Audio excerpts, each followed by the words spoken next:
Mari kita merendahkan diri, kita bersatu dalam doa. Kita berdoa. Puji syukur dan terima kasih bagimu ya Allah yang maha baik,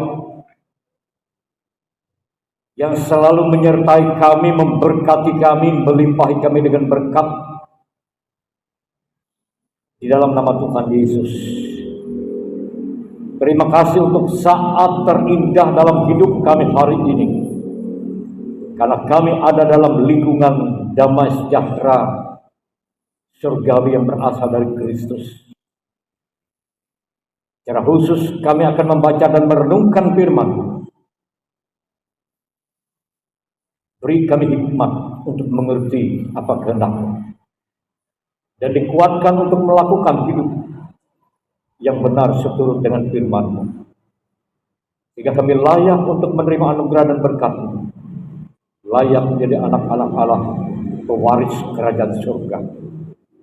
Dalam nama Tuhan Yesus, Sang Firman yang hidup, oleh pertolongan Roh Kudus kami mohon. Amin.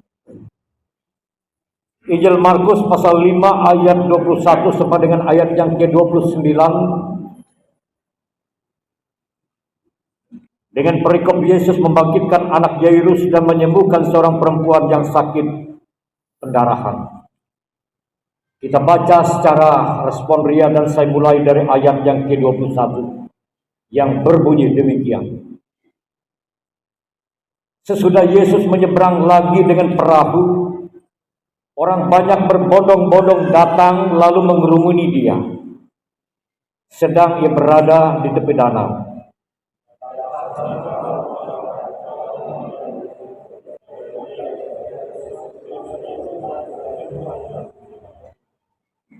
Dan memohon dengan sangat kepadanya. Anakku perempuan sedang sakit, hampir mati. Datanglah kiranya dan letakkanlah tanganmu atasnya, supaya selamat dan tetap hidup.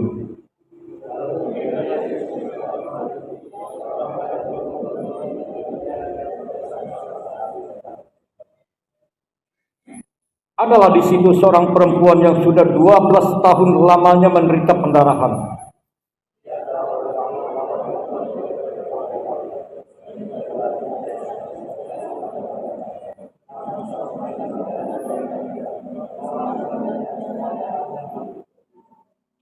Dia sudah mendengar berita tentang Yesus.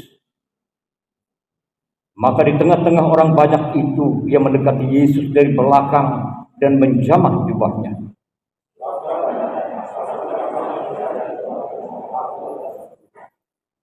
Seketika itu juga berhentilah pendarahannya, dan ia merasa badannya sudah sembuh dari penyakitnya.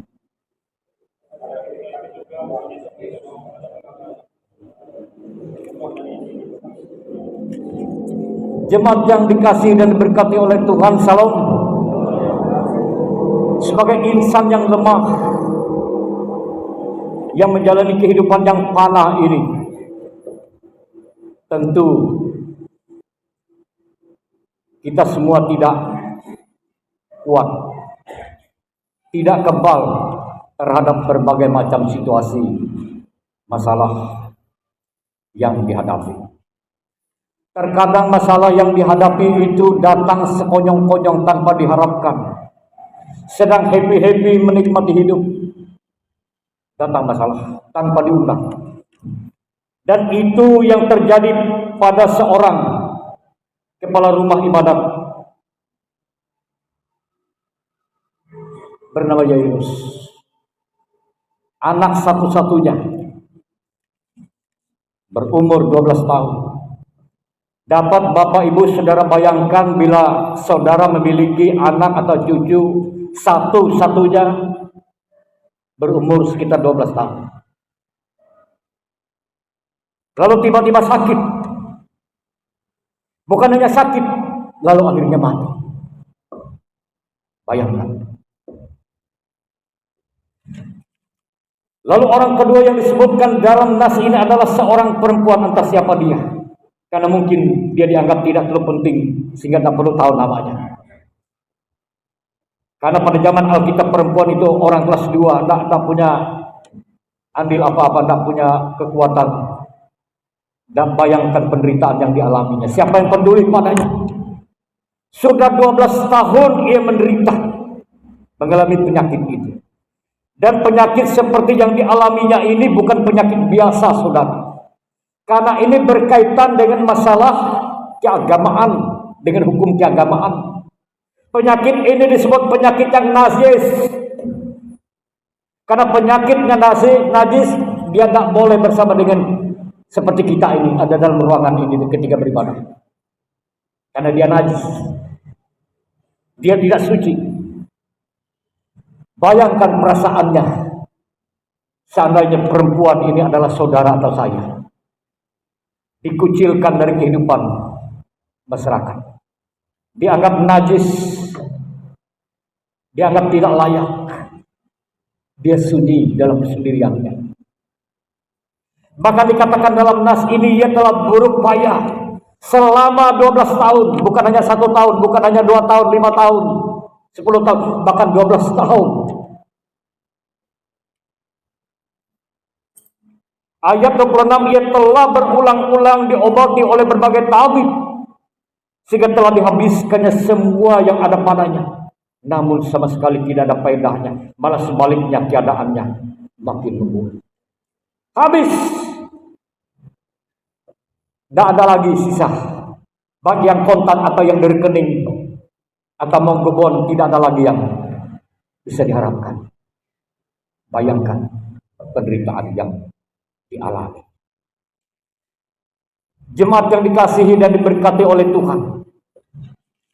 Namun berita baiknya bahwa firman Tuhan memberikan jalan keluar menjadi berkat bagi kita atas berbagai macam pergumulan yang dihadapi di dunia ini.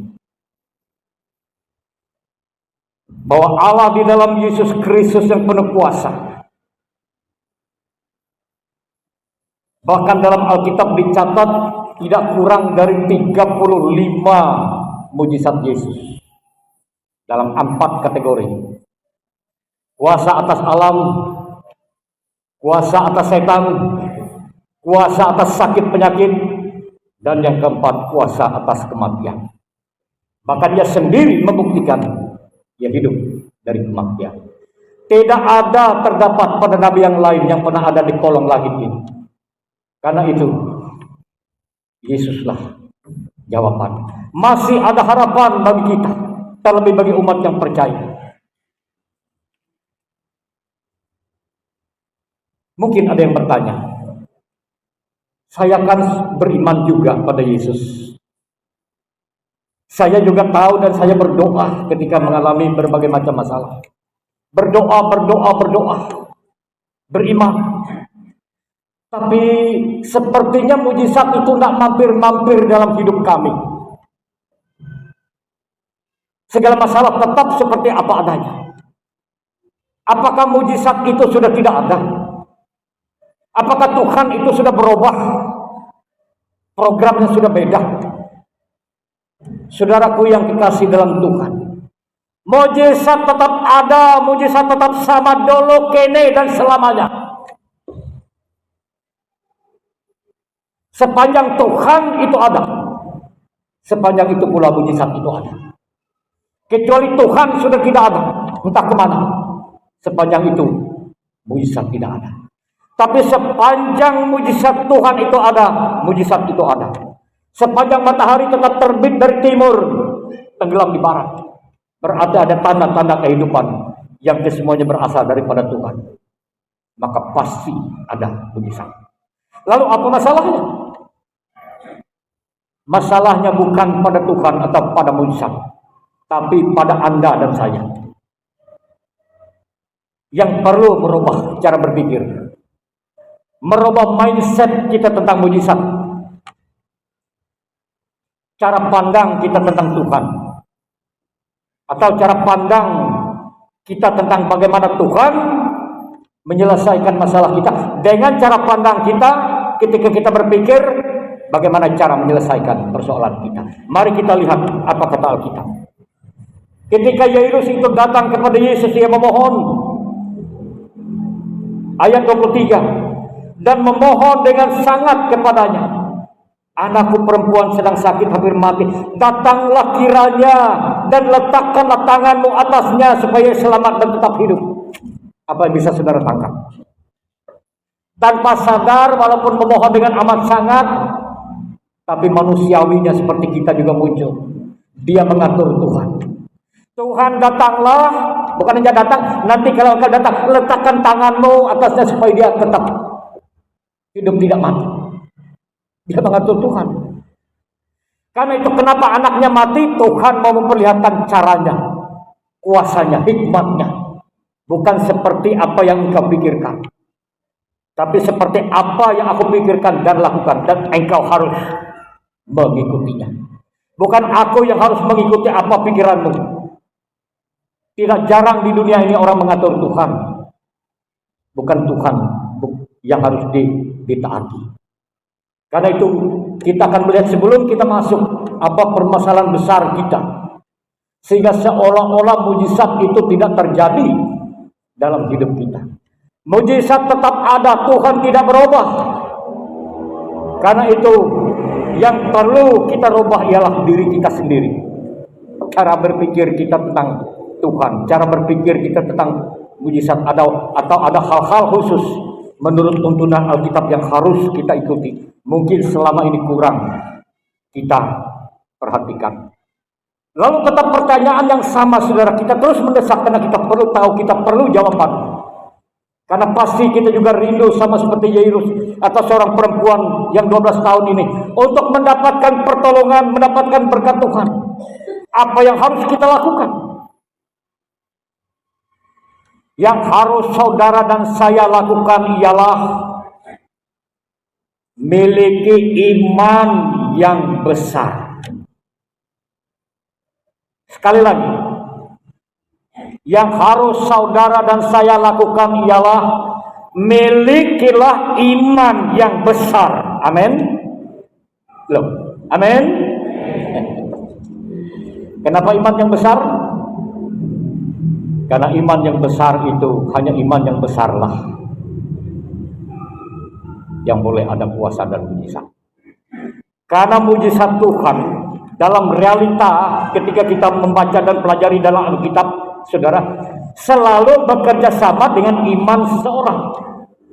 Tidak pernah mujizat itu datang begitu saja, tapi dia selalu bekerja sama dengan iman seseorang.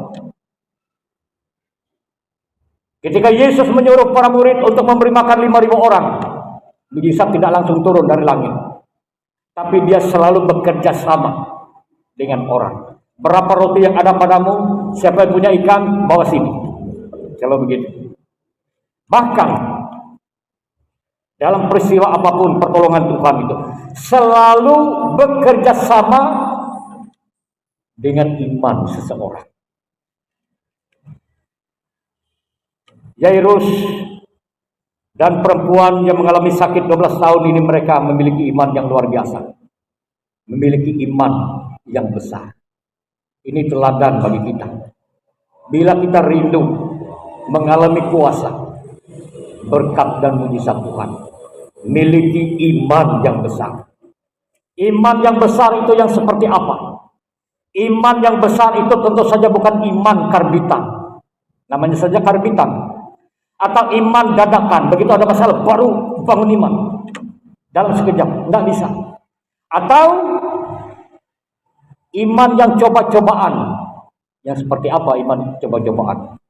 Suatu kali seorang menghubungi pendeta, dia telepon, tolong Pak, kebetulan itu di rumah sakit, untuk doakan, ini keluarga kami dia sedang sekarat. Ya, datang. Rupanya belum bisa masuk ke kamar, masih ditutup-tutup. Lalu dilihat ke dalam ada apa? Rupanya banyak rombongan sudah ada duluan di dalam rombongan. Lalu di sana ada lagi orang lain, pendeta lain. Rupanya saudara kita ini nelpon pendeta sana, kelompok sana, telepon lagi yang satu, kumpulkan semua pendeta. Kenapa? Coba satu dulu, ibarat resep obat. Mungkin ini kan nanti kalau tidak mempan, mungkin doa yang ini mempan. Jadi dia undang semua, cuma jamnya tidak bersamaan. Cuma yang sudah masuk dalam rupanya kelamaan doanya. Jadi keburu pendeta yang lain datang, yang dari dalam belum keluar. Jadi dia agak enggan. Nah, ini yang namanya iman coba-cobaan. Bukan iman yang besar. Iman yang besar itu bukan mencari calon mujizat. Ada orang bukan mencari Tuhan, tapi mencari calon mujizat. Yairus dan perempuan yang menderita ini. Hal yang kedua, ciri-ciri orang beriman memiliki iman yang besar itu, mereka pertama-tama mencari Tuhan, bukan mencari yang lain. Dan perempuan ini sempat mencari yang lain selama 12 tahun. Namun sama sekali tidak ada faedahnya, malah sebaliknya keadaannya semakin memburuk. Ayat yang ke-26. Karena dia mencari yang lain. Karena itu iman yang besar itu terlihat cara pencarian. Yang dia cari adalah Tuhan, bukan calon mujizat.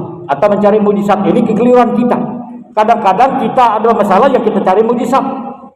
Yang harus dicari itu Tuhan, bukan mujizat. Karena begitu kita mencari Tuhan, disitulah ada mujizat. Kalau kita mencari mujizat, hati-hati. Karena terkadang setan mengirim agen. Orang pendeta abal-abal pengusir setan, hanya bisa mengusir setan. Coba perhatikan, dia hanya mengusir setan. Dan hati-hati, dia bisa mengusir setan ketika bapak ibu minta untuk diusir setan. Ketika hamba Tuhan yang pergi, setan ini akan membawa 10 lagi teman yang masuk dalam kehidupan saudara. Dan ini kekeliruan kita. Setannya diusir. Kita kira setan itu seperti apa? Jangan main-main dengan setan. Manusia ya hampir satu dunia ini ya kalau sanggup melawan setan. Karena setan itu tahu tidak riwayat. Itu malaikat mati yang ada di surga. Jadi kalau engkau manusia berapapun IQ IP-mu, jangan coba-coba dengan setan. Karena IQ-nya setan itu hampir 1000 lebih. Kalau kita 100 mungkin begitu ya. Nah, jangan coba-coba. Usir setan dalam nama Yesus. Ngekek saja setan. Nanti kamu rasa. Dia pergi, bawa temannya 10. Jadi jangan heran kalau keadaan orang semakin parah. Jangan cari agen mujizat. Yang harus kita cari, hal yang kedua ialah cari Tuhan. Alkitab mengatakan,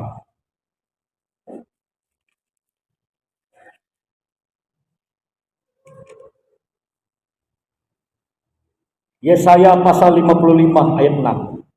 Carilah Tuhan selama ia berkenan ditemui. Berserulah kepadanya selama ia dekat. Carilah Tuhan. Kalau engkau mencari Tuhan, maka Tuhan akan tunjukkan pendeta mana yang akan engkau datang. Siapa yang akan memberikan pertolonganmu sebagai tangan Tuhan padamu. Kalau engkau cari agen mujizat, biasanya setan sudah ngintip. Nah ini, lalu dia kirim dan tidak sesuai dengan ekspektasi saudara.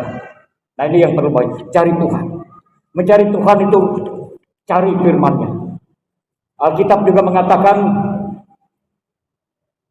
dalam Roma pasal 10 ayat 17, ini ciri-ciri orang memiliki iman yang besar. Setelah dia mencari Tuhan, maka hal yang kedua ialah Roma pasal 10 ayat 11.